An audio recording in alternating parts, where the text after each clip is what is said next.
জামাই ষষ্ঠী, জামাই ষষ্ঠী, জামাই ষষ্ঠী। হ্যাঁ গো হ্যাঁ, আমরা রেডি হয়ে এই যে বেরিয়ে পড়েছি দেখো।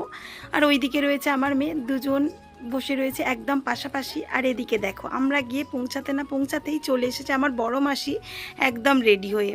তো মাসিকে বলেছিলাম তুমি চলে এসো আমাদের বাড়ি, সবাই মিলে একসঙ্গে আনন্দ মজা করা হবে। তারপরে এই যে এসে না পৌঁছাতে পৌঁছাতেই আমাকে মা বসিয়ে দিয়েছে একদম গ্যাসের গোড়াতে। কারণ কি বলো তো, মা একা কত করবে বলো। তারপর মা কে হেল্প করছে বড় মাসি, আর আমি এদিকে টিফিনের জন্য প্রিপারেশান নিচ্ছিলাম।